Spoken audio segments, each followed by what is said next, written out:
Hi hello నమస్తే welcome to auto wall updates. ఇప్పుడే మన అజిత్ గారు నడిచిన గుడ్ బ్యాడ్ అగ్లీ మూవీ చూసుకోవడం జరిగింది. సో అజిత్ గారి నుంచి చాలా రోజుల తర్వాత ఒక మూవీ వస్తుంది. తమిళనాడులో అయితే ఎస్పెషల్ ఒక పండగలా చూస్తున్నారు. ఈ మూవీకి ప్రొడ్యూసర్లు కూడా మన మైత్రి వాళ్ళే.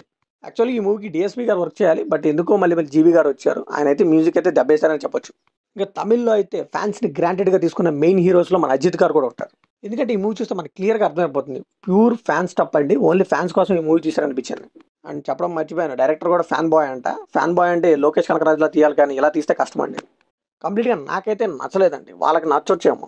ఇంకా తమిళ్లో అయితే ఎర్లీ రిపోర్ట్స్ ప్రకారం అయితే అక్కడ ఇండస్ట్రీ అని కూడా అంటున్నారు. మూవీలో ఎక్కడ చూసినా అజిత్ పాత సినిమా రెఫరెన్స్లే ఉంటాయండి. అవైతే మన తెలుగు వాళ్ళకైతే అర్థం కావు, వాళ్ళకైతే అర్థమవుతున్నాయి.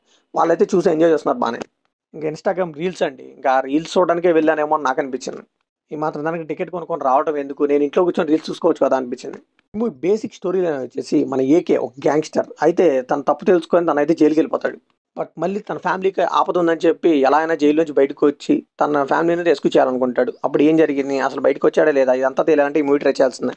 కిమ్యూలో ఏమైనా పాజిటివ్ కనిపిస్తుంది అంటే అది అజిత్ గారి ఎనర్జీనేనండి. అండ్ ఆయన లుక్స్ కూడా సో టూ గుడ్గా కనిపించారు. చాలా రోజుల తర్వాత ఎనర్జెటిక్గా చాలా బాగా పర్ఫామ్ చేశారు ఈ మూవీలో అనిపించింది. ఇంకా అజిత్ గారు వచ్చిన ప్రతి 10 నిమిషాలకు ఒకసారి ఎలివేషన్ అయితే ప్లాన్ చేశారండి. ఆ స్లో మోషన్లో కానీ అవన్నీ ఆ ఎలివేషన్స్ అయితే వర్కౌట్ అయ్యాయి. ఎస్పెషల్లీ మనకు కాకపోయినా తమిళకి బాగా ఎక్కుతాయి. సెకండ్ హాఫ్లో వచ్చి ఎస్పెషల్లీ అజిత్ గారు ఫ్లాష్ బ్యాక్ ఉంటుందండి. ఆయన ఓల్డ్ సినిమాలన్నీ కలిపి ఒక వింటేజ్ లాగా ఇచ్చారు, అది కూడా బాగానే అనిపించింది. మెజారిటీ ఆఫ్ ది మూవీని సేవ్ చేసిన అజిత్ గారు అండి. ఆయన స్క్రీన్ ప్లేసెస్తో ఆయన ఎలివేషన్స్తో చాలా వరకు సేవ్ చేశారు మూవీని.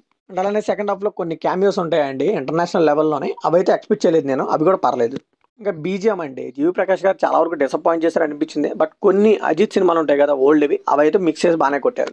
ఇంకా ప్రొడక్షన్ వాల్యూస్ అండి, ప్రొడక్షన్ వాల్యూస్ పర్లేదు అనిపించింది మైత్రి వాళ్ళు. కాకపోతే ఇది లాంగ్ లెంత్ సినిమా కాబట్టి చాలా రోజుల నుంచి నడుస్తుంది కాబట్టి కొద్దిగా అక్కడక్కడ మనకి కనిపిస్తుంది. ఇంకా యాక్షన్ సీక్వెన్స్ అండి బ్యాక్ టు బ్యాక్ వస్తూనే ఉంటాయి. కొన్ని వర్కౌట్ అయ్యాయి, కొన్ని వర్కౌట్ అవ్వలేదు, కొన్ని యూనిక్గా అనిపించాయి. ఈ మూవీలో నెగిటివ్ విషయానికి వస్తే ఈ మూవీలో స్టోరీయే లేదండి. అదేదో రెడ్ డ్రాగన్ అని రాసుకున్నారు అంతే. దాని చుట్టూ అజిత్ సినిమాలన్నీ ఓల్డ్ రెఫరెన్స్లు కొట్టేశారు అంతే. లిటరల్లీ మనం మూవీ చూస్తే అదే తెలుస్తుంది. ప్రతి ఒక్కడు వచ్చి అజిత్కి బిల్డప్ ఇస్తూనే ఉంటాడు. రెడ్ డ్రాగన్ చెయ్యేస్తే, రెడ్ డ్రాగన్ నడిస్తే, రెడ్ డ్రాగన్ చెయ్యి మడత పెడితే అన్నట్టు. అట్లీస్ట్ అవి చూపిస్తే బాగుండేది, అది కన్వర్జేషన్ రూపంలో చూపిస్తారు. అదైతే నాకు పెద్దగా ఎక్కలేదు. చెప్పాను కదా ముందే, ఈ మూవీ అయితే తమిళ వాళ్ళ కోసమే తీశారు. మేబీ వాళ్ళకి వర్కౌట్ అవ్వచ్చు. అండ్ తెలుగులో కూడా పెద్ద ప్రమోషన్ చేయలేదు అందుకే. Maybe director intention and producer intention కూడా అదే అనుకుంటా. సో ఓన్లీ అజిత్ ఫ్యాన్స్ని దృష్టిలో పెట్టుకొని వాళ్ళకైతే ఫుల్ మూల్స్ పెట్టాలి అన్నట్టుగానే తీశారు మూవీని. అంతేనండి, ఏం లేదు స్టోరీ. ఇందులో రెడ్ డ్రాగన్ అది ఇది అంటుంటారు అంతే. దాని చుట్టూ సీన్లు ఎలివేషన్లు రాసుకొని చూపించారు. ఆ ఎలివేషన్లకు ఒక దండం అండి. కొన్ని అయితే పర్లేదు, మరీ 10 నిమిషాలు కూడా వచ్చేస్తూనే ఉంటుంది. చూసేవాడికి మరీ ఓవర్గా అనిపించట్లేదు. ఏంట్రా స్టోరీ ఏం నడవట్లేదు, ప్రోగ్రెస్ ఏం లేదు అనిపిస్తుంది. మేబీ వాళ్ళ ఫ్యాన్స్ వరకే ఆడుతుందండి ఈ మూవీ, మిగతా వాళ్ళైతే కష్టం అని చెప్పొచ్చు. ఇక ఈ మూవీతో తెలుగులో హిట్ కొట్టడం చాలా కష్టం. ఎందుకంటే తెలుగు ఆడియన్స్ చాలా స్మార్ట్గా ఉన్నారు. ఇప్పుడు కంటెంట్ ఉంటేనే వెళ్తున్నారు. చూసాం కదా ఆల్రెడీ మనం ఒక రాబిన్ హుడ్, ఒక లైలా, ఇప్పుడు ఒక జాక్, ఇలాగే ఉంటుంది ఈ మూవీ కూడా.